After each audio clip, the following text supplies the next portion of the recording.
نحمده ونستعينه ونستغفره ونعوذ بالله من شرور أنفسنا ومن سيئات أعمالنا من يهده الله فلا مضل له ومن يضلله فلا هادي له وأشهد أن لا إله إلا الله وحده لا شريك له وأشهد أن محمدا عبده ورسوله صلى الله على آله وأصحابه أجمعين أما بعد فأعوذ بالله من الشيطان الرجيم بسم الله الرحمن الرحيم الذين إن مكناهم في الأرض أقاموا الصلاة وآتوا الزكاة وآمنوا بالمعروف ونهوا عن المنكر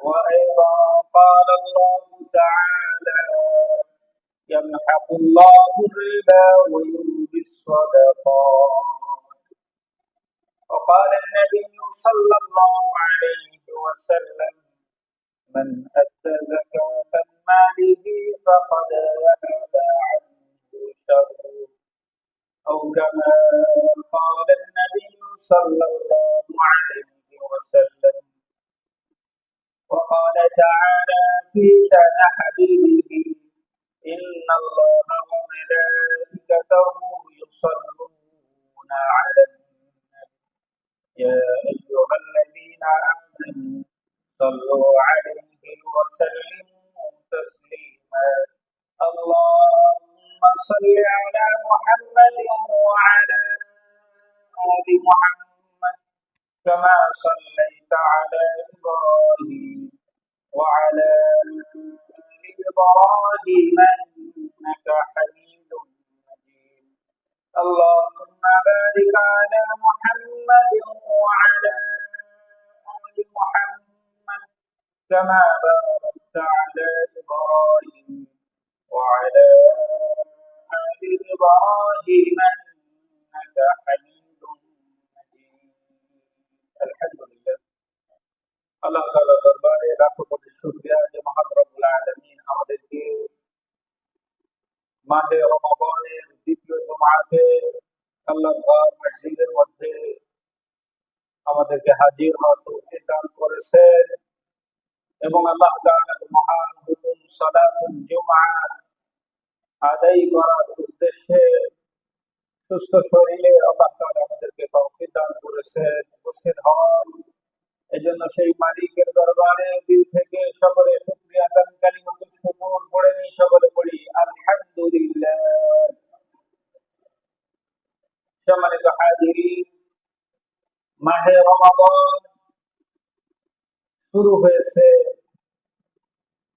আল্লাহ তাআলার পক্ষ থেকে নানাবিধ উপঢৌকন নিয়ে আমাদের মাঝে হাজির হয়েছে একে একে মাহে রমাদান আমাদের থেকে বিদায় নিতে শুরু করেছে আমাদের আরো বেশি রমাদানের প্রতি ভালোবাসা একাগ্রতা সচেতনতা বৃদ্ধি করা আমাদের দায়িত্ব আল্লাহ রাব্বুল আলামিন যে নিয়ামত দিয়েছে এই নিয়ামত আমরা কি কত বেশি গ্রহণ করতে পারছি এটা আমাদের একটু অনুধাবন করা উচিত এটা আমাদের ঈমানি দায়িত্ব যে আল্লাহ রাব্বুল আলামিন আমাদেরকে রমাদান মাস দিলেন আর রমাদান মাসের মধ্যে রহমত মাগফিরাত নাজাত কিয়ামুল লাইল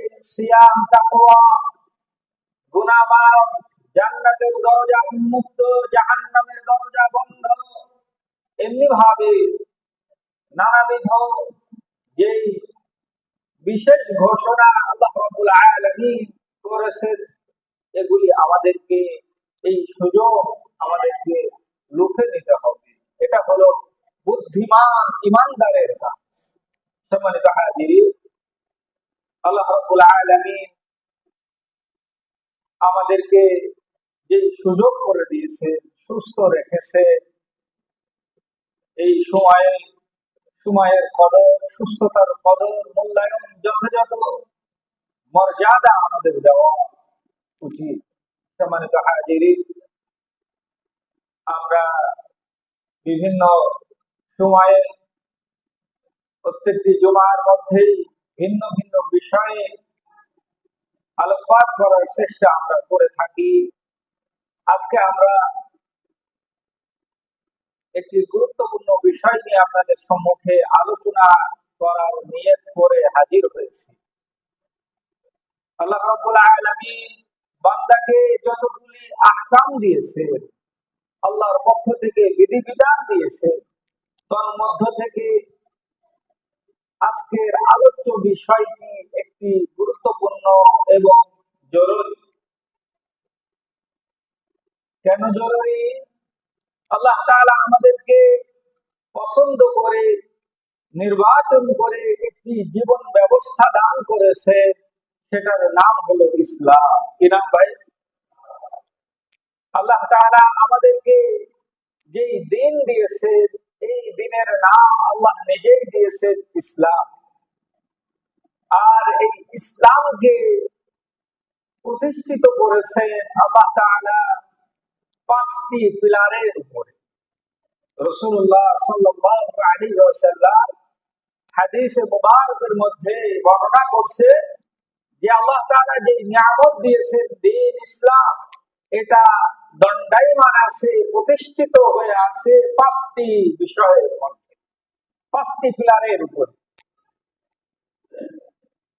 বুখারী এবং মুসলিমের একযোগে বর্ণিত হাদিস, হযরত ওমর রাদিয়াল্লাহু তাআলা আনহু হাদিসটি বর্ণনা করেন। রাসূলুল্লাহ সাল্লাল্লাহু আলাইহি ওয়াসাল্লাম বলেছেন, বুনিয়াল ইসলামু আলা খামস শাহাদাতু আল্লা ইলাহা ইল্লাল্লাহ ওয়া আন্না মুহাম্মাদার রাসূলুল্লাহ ওয়া ইকামাস সালাতি ওয়া ইতাইজ যাকাত ওয়া সাওমি রমাদান ওয়া হজ্জিল বাইতি মান ইসতাতাআ ইলাইহি সাবিলা। আল্লাহ রাসূল সাল্লাল্লাহু আলাইহি ওয়াসাল্লাম এই হাদিসের মধ্যে ইসলাম, যে দ্বীন ইসলাম আল্লাহ তাআলা আমাদের জন্য মনোনীত করেছেন, এটা প্রতিষ্ঠিত হয়েছে 5টি পিলারের উপর। এর বুনিয়াদ হলো 5টা। হয়তোবা হাদিসটি আমরা মুখস্থ নাই, কিন্তু বাংলা কথাটা অধিকাংশ মুসলমানের আমাদের মুখস্থ আছে। ইসলামের স্তম্ভ বা বুনিয়াল ইসলাম 5টি। আমরা সহজে ছোট্টবেলায় আমরা শিখেছি কালেমা, নামাজ, রোজা, হজ, যাকাত। শুনেছেন না ভাই? এভাবে কালেমা, নামাজ, রোজা, হজ, যাকাত। যদিও আমরা এভাবে শিখেছি, তবে হাদিসের সিরিয়ালটা একটু ভিন্ন। রাসূলুল্লাহ সাল্লাল্লাহু আলাইহি ওয়াসাল্লাম সর্বপ্রথম ঈমানের কথা বলেছেন, শাহাদার কথা বলেছেন, এরপরে নামাজ কায়েমের কথা বলেছেন, 3 নম্বরে বলেছেন যাকাতের কথা। নামাজের সাথেই যাকাতের কথা বলেছেন। অতএব আজকে আমাদের আলোচ্য বিষয়, যেটা আপনারা হয়তো ইতিমধ্যে বুঝেছে, আজকে আমাদের খুতবার বিষয়বস্তু হলো যাকাত। আর এটা এতটাই গুরুত্বপূর্ণ যে এই যে ইসলামটাকে আল্লাহ তাআলা দাঁড় করিয়েছেন 5টা পিলারের উপরে, এর মধ্যে 3 নম্বর পিলারের নাম হলো যাকাত। সকলে চিল্লায় বলে সুবহানাল্লাহ। সম্মানিত হাজিরিন, আল্লাহ তাআলা বান্দার উপরে কোনো হুকুম দেওয়ার জন্য কোরআনে হাকিমের মধ্যে একটি আয়াত, একটি শব্দই আল্লাহর জন্য যথেষ্ট। যথেষ্ট কিনা বলে? আল্লাহ যদি বলে যে বান্দা তুমি আজ থেকে নামাজ পড়বে, এটা আমার পক্ষ থেকে তোমার জন্য ফরজ, এটাই যথেষ্ট। জ্ঞান অন্বেষণ করা ফরজ। আল্লাহ তাআলা একটি বার বলেছে ইকরা বিসমি রাব্বিকাল লাযী খালাক, ফরজ হয়ে গেছে। সম্মানিত হাজিরিন, এভাবে অগণিত আল্লাহ পক্ষ থেকে হুকুম রয়েছে যে যেগুলি একটা আয়াতের মাধ্যমে সাব্যস্ত হয়েছে। কিন্তু ইসলামের এই তৃতীয় স্তম্ভ, যেটা হুকুম দেওয়ার জন্য আল্লাহ তাআলা একটি নয়, দুইটি নয়, 27টি আয়াতের মধ্যে আল্লাহ তাআলা এই হুকুমটি জারি করেছেন। সকলে বলি সুবহানাল্লাহ। সম্মানিত হাজিরিন, আল্লাহ রাব্বুল আলামিন বলেন, ওয়া আকিমিস সালাহ ওয়া আতুজ যাকাত ওয়ারকাউ মা'আর রাকিঈন। ওয়া আকিমুস সালাহ ওয়া আতুজ যাকাত, এভাবে বারংবার আল্লাহ তাআলা বলছেন। এভাবে বলতে বলতে আল্লাহ তাআলা 32 বার বলেছে, 25 বার বলেছেন সালাতের পাশাপাশি। যেখানেই সালাতের কথা সেখানেই নামাজের কথা। যেখানেই আল্লাহ বলছেন যে তুমি নামাজ কায়েম করো, সেখানেই বলছেন তুমি যাকাত দাও। এজন্য আমাদের সমাজে নামাজের গুরুত্ব যেমন আছে, যাকাতের গুরুত্ব তেমনি ভাবে আমাদের মাঝে নাই। আমরা যারা নামাজে সম্পদশালী, বিত্তবান, আমরা যেভাবে নামাজের গুরুত্ব দিই, সালাতের গুরুত্ব দিই, যাকাতের গুরুত্ব সেভাবে আমরা দিই না। অথচ এটা পঞ্চম স্তম্ভের 3য় নম্বর স্তম্ভ। সম্মানিত হাজিরিন, এভাবে যাকাতের গুরুত্ব সম্পর্কে একে একে যদি আমি কোরআন এবং হাদিস থেকে বর্ণনা করি, শুধু গুরুত্ব বলতে গিয়ে আজকের খুতবার সময় শেষ হয়ে যাবে। কিন্তু আমাদের হাতে সময় একেবারেই কম। আমরা যাকাতের আরো যেগুলো চ্যাপ্টার রয়েছে, প্রত্যেকটি বিষয়ের উপরে, প্রত্যেকটি পাঠের মধ্যে কিছু কিছু আমরা দিক নির্দেশনা আমাদের যেটা দরকার, এটা আমরা অতি সংক্ষেপে স্বল্প সময়ে আমরা জানার চেষ্টা করবো। ওয়া তাওফীক ইল্লা বিল্লাহ। সম্মানিত হাজিরিন, যাকাতের গুরুত্ব বোঝাতে গিয়ে আল্লাহ তাআলা যাকাতকে শুধু ব্যক্তি কেন্দ্রিক সীমাবদ্ধ রাখেন নাই। যাকাতকে আল্লাহ রাব্বুল আলামিন রাষ্ট্রীয় একটি কর্মসূচির অন্তর্ভুক্ত করেছেন।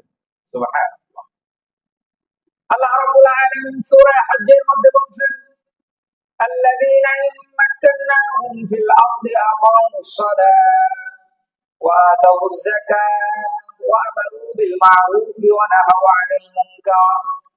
আল্লাহ তাআলা বলেন, তোমাদের মধ্য থেকে যাদেরকে আমি রাষ্ট্র ক্ষমতা দান করি, খলিফা নিযুক্ত করি, রাষ্ট্রের প্রধান হিসেবে যাদেরকে আমি নির্বাচন করি, তাদের উপরে আমার পক্ষ থেকে 4টি দায়িত্ব। সর্বপ্রথম একজন রাষ্ট্রীয় প্রধানের উপরে আল্লাহর পক্ষ থেকে অর্পিত দায়িত্ব হলো 4টা। 1 নম্বর হলো সে তার প্রজাদের মধ্যে নামাজ কায়েম করবে। কি ভাই বলেন? 1 নম্বর নামাজ কায়েম করবে। এজন্য রাষ্ট্রপ্রধান হওয়াটা যেমন আমরা সৌভাগ্যের বিষয় মনে করি, এটার দায়িত্ব জবাবদিহিতাও আল্লাহর কাছে অনেক বড় কঠিন। 2 নম্বরে আল্লাহ তাআলা বলছে ওয়া আতাউয যাকাত, সে তার সমাজের মধ্যে, দেশের মধ্যে যাকাত চালু করবে, সে যাকাত বাস্তবায়ন করবে। ওয়া আমারু বিল মা'রুফি ওয়া নাহাউ আনিল মুনকার, এবং সে মানুষকে সৎ কাজের আদেশ দেবে এবং অসৎ কাজ থেকে নিষেধ করবে, বাধা দিবে। সম্মানিত হাজিরিন, যাকাতের গুরুত্ব বলতে গিয়ে আল্লাহ তাআলা শুধুমাত্র মানুষকে আমল করার জন্যই বলাটা আল্লাহর জন্য যথেষ্ট ছিল, কিন্তু না, আল্লাহ রাব্বুল আলামিন বলেন, তোমরা যারা খলিফা হবে, তোমরা যারা জমিনের মধ্যে নেতৃত্ব দান করবে, তোমাদের মৌলিক কাজ 4টা, তার মধ্যে 2 নম্বর হলো যাকাত। সম্মানিত হাজিরিন, এভাবে আরো অসংখ্য জায়গায় আল্লাহ তাআলা যাকাতের গুরুত্ব সম্পর্কে আয়াত নাযিল করেছেন। এমনকি একজন বান্দা আরেকজন বান্দার সাথে বন্ধুত্ব গড়ার ক্ষেত্রেও আল্লাহ বলছেন সে যাকাত দেয় কিনা এটা তুমি আগে দেখে নাও। সুবহানাল্লাহ বলবেন না ভাই? বন্ধু আমাদের আছে না নাই? বন্ধু আমাদের ইচ্ছায় অনিচ্ছায় বন্ধুত্বপূর্ণ সম্পর্ক আমাদের মাঝে গড়ে ওঠে, কিন্তু আল্লাহ তাআলা বলছে তুমি যদি বন্ধুত্ব করতে চাও একজন মুমিন আরেকজন মুমিনের সাথে, সূরা তাওবার মধ্যে আল্লাহ বলছেন ওয়াল মুমিনুনা ওয়াল মুমিনাত বা'দুহুম আউলিয়াউ বা'দ ইয়া'মুরুনা বিল মা'রুফ ওয়া ইয়ানহাউনা 'আনিল মুনকার ওয়া ইউকিমুনাস সালাহ ওয়া ইউতুনাজ যাকাত ওয়া ইউতিউনা আল্লাহ ওয়া রাসূলাহ। যে তোমরা একজন মুমিন আরেকজন মুমিনের বন্ধু, তাদেরকেই তোমরা বন্ধু রূপে গ্রহণ করো যারা নাকি সৎ কাজের আদেশ করে এবং অসৎ কাজ থেকে নিষেধ করে। বাংলা একটা প্রবাদ আছে আমাদের সকলেরই জানা, সৎ সঙ্গে সর্বনাশ, অসৎ সঙ্গে সর্বনাশ। কথার বাস্তবতা আছে, আছে কিনা বলে? আপনার বন্ধু যদি সৎ চরিত্রবান হয়, ভালো হয়, নামাজি হয়, তাহলে আপনিও একদিন না একদিন নামাজি হয়ে যাবেন, ঠিক কিনা বলে? কিন্তু আপনার বন্ধু যদি হয় নেশাখোর, আপনার বন্ধু যদি হয় গুনাহগার, আপনাকে ওই খারাপ কাজে সে টেনে নিয়ে চলে যায়। সম্মানিত হাজিরি, এরপরে আল্লাহ তাআলা বলছেন ওয়াইতিউনা আল্লাহ ওয়া রাসূলা, আর বন্ধুরূপে তুমি তাকেই গ্রহণ করো যে আল্লাহ এবং আল্লাহর রাসূলের আনুগত্য করে চলে। সম্মানিত হাজিরি, আল্লাহ রাব্বুল আলামিন আমাদেরকে এই যাকাতের বিধানকে অন্যান্য সালাত, সিয়াম, হজের মতোই গুরুত্ব দেওয়া তৌফিক দান করুন, সকলে বলি আল্লাহুম্মা আমিন। সম্মানিত হাজিরি, যাকাত আল্লাহ তাআলার পক্ষ থেকে আমাদের জন্য একটি ফরজ ইবাদত। এটা গতানুগতিক কোন লোক দেখানো লৌকিকতা আমল নয়।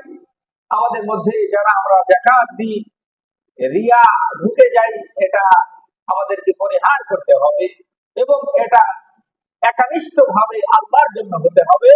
এবং আল্লাহ তাআলা যাকাত প্রদানকারীদের যে সম্মান ফজিলত রেখেছে, সওয়াব রেখেছে, এটা পাওয়ার আশা আমাদের মধ্যে থাকতে হবে। দুনিয়ার কোন মানুষের প্রশংসা অথবা জাতীয় পত্রিকার হেডলাইনে নিজের নামটি উঠে যাক, এমন লোক দেখানোর জন্য যাকাত দেওয়া যাবে না। আপনারা দেখবেন এই রমাদান মাস আসলে, যেহেতু সারা বিশ্ব জুড়ে মুসলমানরা যাকাত দেওয়ার জন্য crore crore, billion billion dollar তারা শুধু যাকাত প্রদান করে থাকে। চিল্লায় বলেন না সুবহানাল্লাহ। আল্লাহ তাআলা এমন একটি বিধান দিয়েছে যেটা সম্পূর্ণ আর্থিক একটি ইবাদত, অথচ আল্লাহ তাআলার দরবারে আপনি 2 রাকাত সালাত আদায় করবেন, আপনার 1 টাকা খরচ না করলেও চলবে, ঠিক না ভাই? ঠিক বলে। অথচ আপনি যাকাত দিবেন, আপনাকে সর্বপ্রথম আপনার অর্জিত সম্পদ থেকে অর্থ খরচ করতে হবে। সম্মানিত হাজিরিন, রাসূলুল্লাহ সাল্লাল্লাহু আলাইহি ওয়াসাল্লাম আমাদেরকে কিভাবে আমরা যাকাত দিব, এটা আল্লাহ তাআলা এবং রাসূলুল্লাহ সাল্লাল্লাহু আলাইহি ওয়াসাল্লাম আমাদেরকে হাতে কলমে শিক্ষা দিয়েছে। এবং স্বয়ং আল্লাহ তাআলা আমাদেরকে বলেছেন, যদি যাকাত দাও তোমাদের কি লাভ হবে এটা তোমরা জেনে নাও। আল্লাহ তাআলা বলেছেন, ইয়ামহাকুল্লাহুর রিবা ওয়া ইউরবিস সাদাকাত, যে সুদকে আল্লাহ তাআলা নিশ্চিহ্ন করেন, ধ্বংস করেন, ওয়া ইউরবিস সাদাকাত, এবং যাকাতকে আল্লাহ তাআলা বাড়িয়ে দেন, বৃদ্ধি করে দেন, বরকত দান করে দেন। সকলে বলি সুবহানাল্লাহ। আজীব ব্যাপার। আপনি সুদে কারবারি যারা করে, 1000-এ 100 টাকা আছে না নাই বলে, 10%, 12%, এটা তো আমাদের দেশে বৈধ। কি বলেন, বৈধ কিনা? আপনি পোস্ট অফিস, ব্যাংকে আপনি ডিপোজিট করবেন, ফিক্সড করবেন, আপনার মাসে মাসে আপনার আমলনামায় আপনার মুনাফা অথবা আপনার সুদ অটোমেটিকলি চলে আসবে। আসবে কি আসবে না? আল্লাহ রাব্বুল আলামিন বলছেন, বান্দা তুমি দেখছো সুদ ভিত্তিক অর্থনীতিতে বিনিয়োগ করে তুমি লাভবান হচ্ছ, কিন্তু আমি বলে দিলাম, আমি আল্লাহ তোমাদেরকে জানিয়ে দিচ্ছি, তোমরা যারা সুদ ভিত্তিক অর্থনীতিতে জড়িত, তোমরা জেনে রাখো এটা তোমাদের জন্য ধ্বংস। এই অর্থ তোমাদের থেকে নিশ্চিহ্ন হয়ে যাবে, বিলীন হয়ে যাবে, তোমরা কখনোই বুঝতে পারবে না। আর আল্লাহ তাআলা বলছে যে তোমরা যদি যাকাত দাও তাহলে তোমাদের অর্থের মধ্যে আমি বরকত দান করে দেব এবং বাড়িয়ে দিব। সকলে বলি সুবহানাল্লাহ। সম্মানিত হাজিরিন, এজন্য আমরা যাকাত দিব, যাকাত ভিত্তিক অর্থনীতির প্রচলন আমরা করব। কারণ আল্লাহ তাআলা সফল মুমিনদের বৈশিষ্ট্য বর্ণনা করতে গিয়ে আল্লাহ তাআলা বলে যে 7 শ্রেণীর মানুষ হলো সফল। তারা মৃত্যুবরণ করার সাথে সাথেই তারা জান্নাতে চলে যাবে। তার মধ্যে অন্যতম হলো ওয়াল্লাযীনা হুম লিযাকাতি ফাঈলুন, যারা তাদের অর্থনীতিতে যাকাতের প্রচলন করে, অর্থাৎ তারা যাকাত প্রদান করে। এজন্য যাকাতের ফজিলত একাধিক জায়গায় বর্ণিত হয়েছে।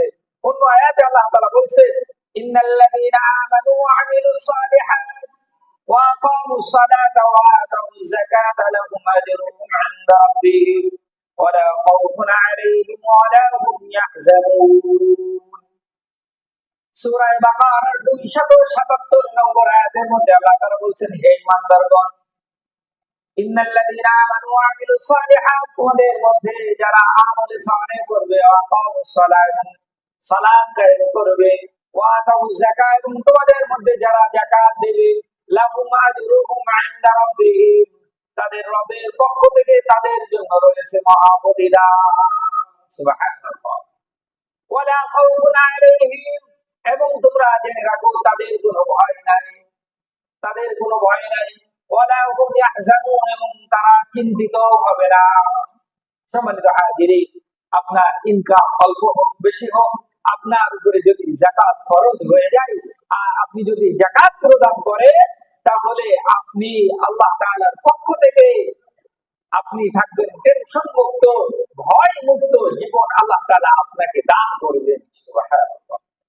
সম্মানিত হাজিরিন, এখন আমাদের জানার বিষয়, আমরা যদি যাকাত দিই, দুনিয়ায় আমাদের কোনো লাভ আছে কিনা?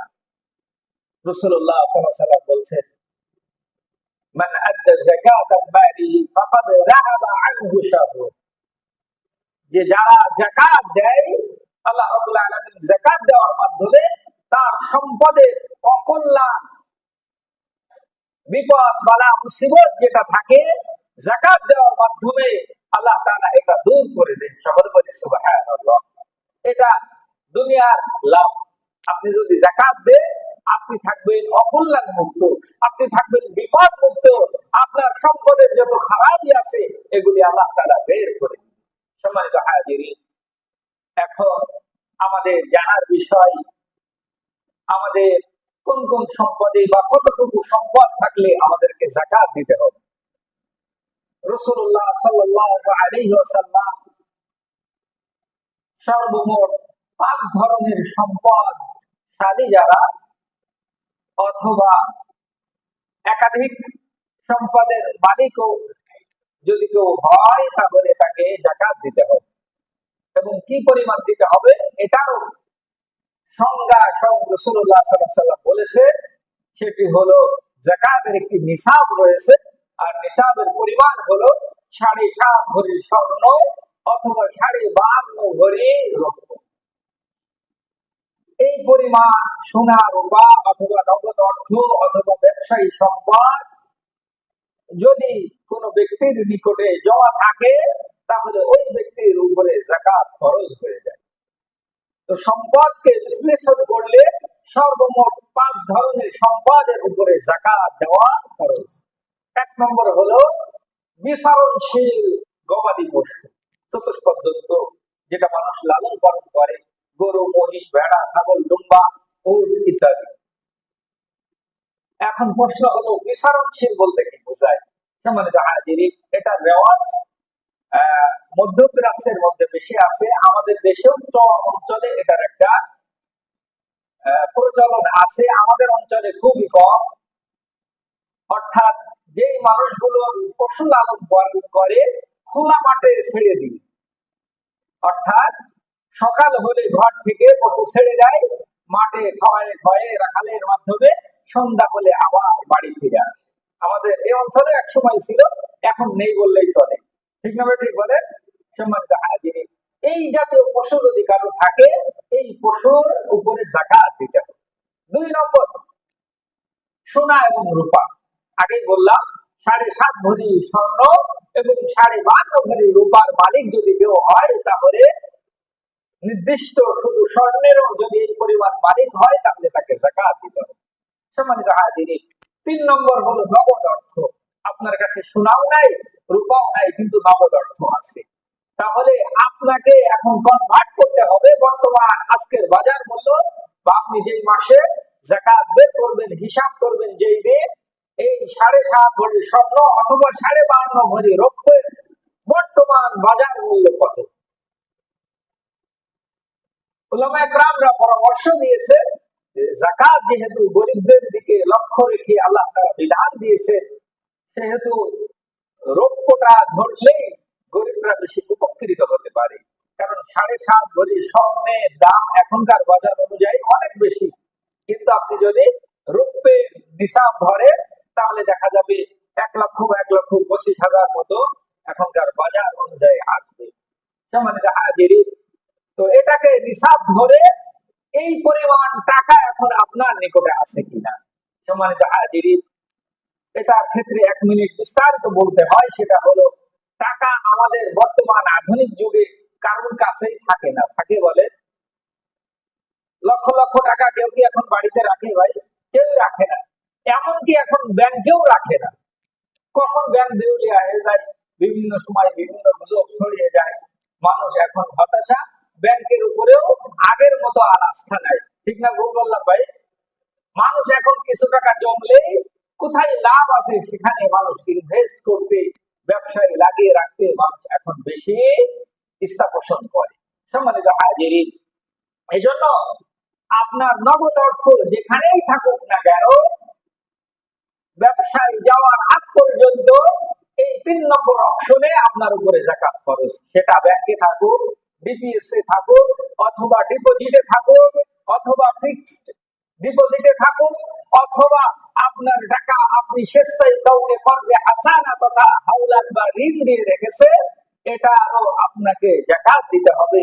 যেই টাকা, যেই অর্থ চাইবার মাত্রই আপনি মালিক হয়ে যাচ্ছেন বা মালিক অলরেডি আছে, এই নগদ অর্থের যাকাত আপনার হাতে থাক আর না থাক, ঘরে থাক আর না থাক, আপনাকে যাকাত দিতে হবে। 4 নম্বর হলো ব্যবসায়ী সম্পদ। আপনার যে কোনো জায়গায়, সেটা শেয়ার বিজনেসে হতে পারে, সেটা পার্টনারশিপ ব্যবসা হতে পারে, সেটা অন্যান্য যে কোনো ধরনের মুদি দোকান হতে পারে, দৈনন্দিন ব্যবসা হতে পারে, যেখানেই হোক না কেন, আপনি যদি ব্যবসা করে থাকেন অথবা ব্যবসায়ী কোন প্রতিষ্ঠানে আপনি ইনভেস্ট করে থাকেন, তাহলে সেই ব্যবসায়ী মূল যে টাকা অথবা চলমান যে সম্পদের মালিক, সেটা হিসাব করে করে যাকাত দিতে হবে। আমাদের সমাজে সবচেয়ে বড় একটি সমস্যা, সেটা যারা যাকাত দেয় তারা হিসাব করে যাকাত দেয় না। অধিকাংশ মানুষ লামসাম আমরা কিছু যাকাত দিয়ে দিই, কিন্তু না, এটা ফরজ বিধান, আপনাকে মাথায় রাখতে হবে। এটা বিধান আল্লাহ তাআলা দিয়েছে, এটা পদ্ধতিও আল্লাহ তাআলাই দিয়েছে। সম্মানিত হাজিরিন, আল্লাহ রাব্বুল আলামিনের দেওয়া এই বিধান আমরা সঠিকভাবে পালন করার চেষ্টা করব। 5 নম্বর সম্পদ হলো কৃষি দ্রব্য। কৃষকরা যে ফসল ফলায়, এটারও যাকাত রয়েছে। এটা আরো বিস্তারিত শাখাগত অনেক মাসআলা রয়ে গিয়েছে, জুমার খুতবায় এত সংক্ষেপে বিস্তারিত বলা সম্ভব নয়। আপনারা আলেমদের নিকট আপনারা নিজেকে যদি যাকাত দেওয়ার উপযুক্ত মনে করেন, অথবা আপনি উপযুক্ত হয়েছেন কিনা এটা যাচাই করার জন্য হলেও আলেমদের নিকট থেকে আমরা সবাই জেনে নেব। রাজি আছেন তো ইনশাআল্লাহ? এখন লাস্ট একটি পয়েন্ট রয়েছে, সময় শেষ। লাস্ট পয়েন্ট হলো, যাকাত যদি আমি না দিই আমার কোনো ক্ষতি আছে কিনা। সম্মানিত হাজিরিন, যাকাত না দিয়ে সর্বপ্রথম আপনি যেই বিপদের মধ্যে পড়বেন, আমরা আগেই বলেছি, যাকাত দেওয়ার মাধ্যমে আল্লাহ আপনার জীবনে বরকত দিতে চেয়েছেন। আপনি যদি যাকাত না দেন, আপনার জীবনে বরকত আসবে না। আপনি যতই সম্পদশালী হন না কেন, আপনার জীবনে শান্তি সুখ আপনি চোখে দেখবেন না। এটাই বাস্তবতা। আপনি যদি যাকাত দিতে, আপনার বিপদ আপদ অমঙ্গল এটা বের হয়ে যেত, আর আপনি যদি যাকাত না দেন, এটা কখনোই যাবে না। এজন্য বিপদ থেকে বাঁচতে হলেও আপনাকে যাকাত দিতে হবে। আর আখিরাতের শাস্তি হলো কঠিন শাস্তি, যেটা থেকে রেহাই পাওয়ার কোনো উপায় আমাদের থাকবে না। সূরা তাওবার মধ্যে আল্লাহ তাআলা বলছেন, ওয়াল্লাযীনা ইয়াকনিজুনা আয-যাহাবা ওয়াল-ফিদ্দা ওয়া লা ইউনফিকুনা ফী সাবিলিল্লাহি ফাবাশশিরহুম বিআযাবিন আলীম। আল্লাহ তাআলা বলছেন, হে রাসূল, তাদেরকে আপনি জানিয়ে দেন যে ওয়ালা ইয়াকনিজুনা আয-যাহাবা ওয়াল-ফিদ্দা, যারা সোনা এবং রূপা অর্থাৎ সম্পদ জমিয়ে রাখে, ওয়ালা ইউনফিকুনা ফী সাবিলিল্লাহ অর্থাৎ আল্লাহর রাস্তায় খরচ করে না তথা যাকাত দেয় না, আপনি তাদেরকে যন্ত্রণাদায়ক জাহান্নামের শাস্তির সুসংবাদ দিয়ে দিন। সেই শাস্তিটা কেমন হবে? যাকাতের ক্ষেত্রে আল্লাহ বিস্তারিত বলেছেন, ইয়াউমা ইউহমা আলাইহা ফি নারি জাহান্নাম ফাতুকওয়া বিহা জিবাহুহুম ওয়া জুনুবুহুম ওয়া যুহুরুহুম হাযা মা কানাসতুম লিআনফুসিকুম ফাযুকু মা কুনতুম তাকনিজুন। আল্লাহ রাব্বুল আলামিন বলছেন, দুনিয়ার মধ্যে বান্দা যাকাত না দিয়ে দিয়ে যেই সম্পদ জমিয়ে জমিয়ে পাহাড় পরিমাণ সম্পদ যদি করে ফেলে, তার এই সুন্দর সম্পদ কাল কিয়ামতের কঠিন ময়দানে জাহান্নামের মধ্যে উত্তপ্ত করা হবে, আগুনে জ্বালানো হবে তার এই সম্পদকে। জ্বালিয়ে জ্বালিয়ে আল্লাহ রাব্বুল আলামিন কঠিন হিট দিয়ে এবার ওই সম্পদ নিয়ে আসা হবে ওই বান্দার সম্মুখে এবং হাজির করা হবে ওই বান্দাকে এবং বলা হবে তাকে যে এটা হলো তোমার গচ্ছিত সেই সম্পদ, হাযা মা কানাসতুম লিআনফুসিকুম, যেটা তুমি নিজের জন্য জমিয়েছিলে, ফাখুযু, এখন তুমি এটা গ্রহণ করো।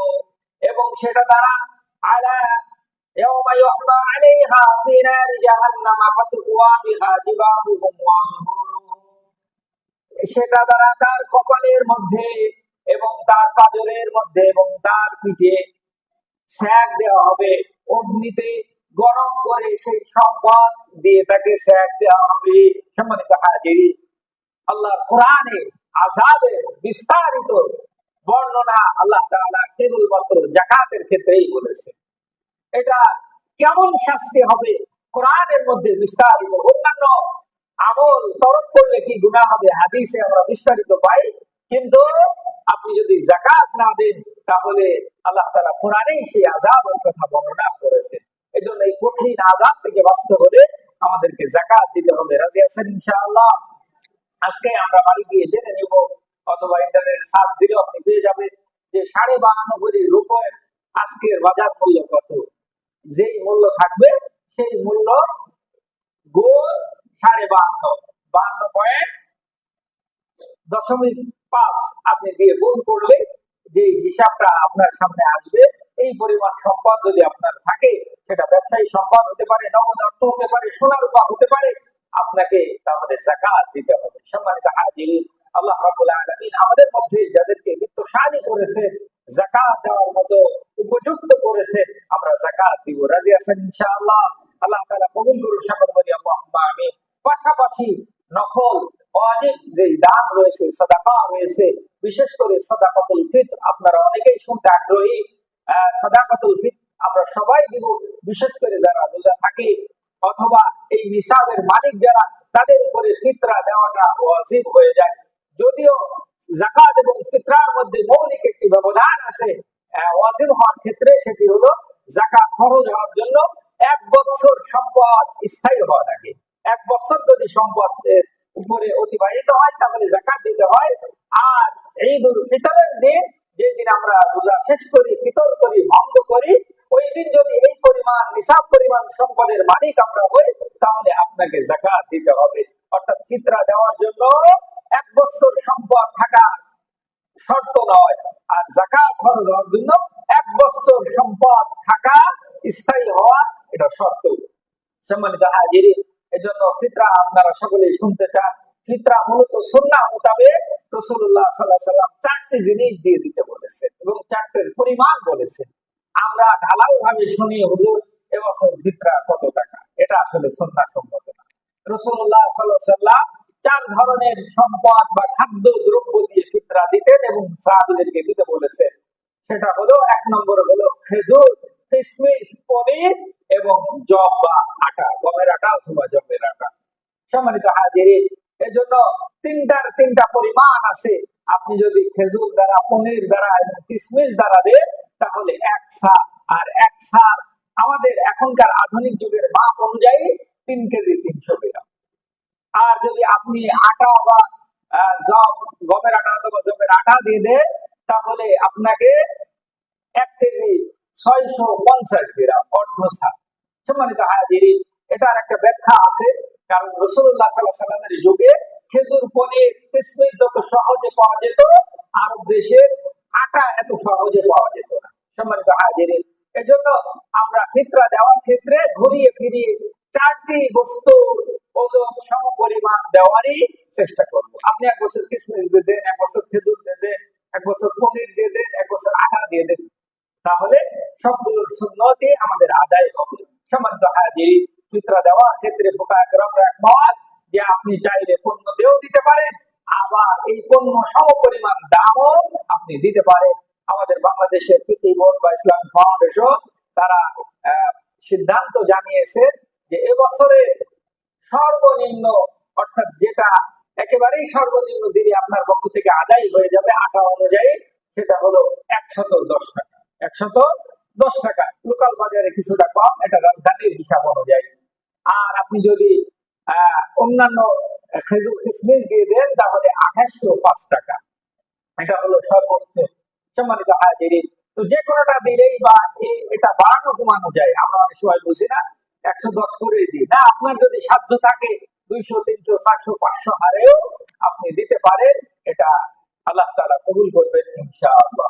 সাথে সাথে আপনাদেরকে আহ্বান করব যে এর বাইরেও আল্লাহর ঘরে যাকাত ফিতরা তো দেওয়া যায় না, নফল দান রমাদান মাসে আমরা বেশি বেশি করব। রাজি আছেন ইনশাআল্লাহ? আমরা রমজানের শুরুতেই আমাদের নিয়মিত মুসল্লিদেরকে বলেছি যে 4টি কাজ রাসূলুল্লাহ সাল্লাল্লাহু আলাইহি ওয়াসাল্লাম বেশি বেশি করতে বলেছেন। সিয়াম, কিয়াম, কুরআন, সাদাকা। 4 নম্বরটা হলো দান সাদাকা। এজন্য আমরা এই রমাদান মাস জুড়ে আমরা বেশি বেশি দান সাদাকা করব, কারণ ফজিলত অনেক বেশি। বেশি রাখুন ভাই, 70 থেকে 700 গুণ বেশি সওয়াব হয় রমাদান মাসে। তাহলে এই সময় বেশি বেশি দান করার চেষ্টা করতে হবে। নানাবিধ সামাজিক এবং ধর্মীয় সকল ক্ষেত্রে আমরা বেশি বেশি দান করার চেষ্টা করব।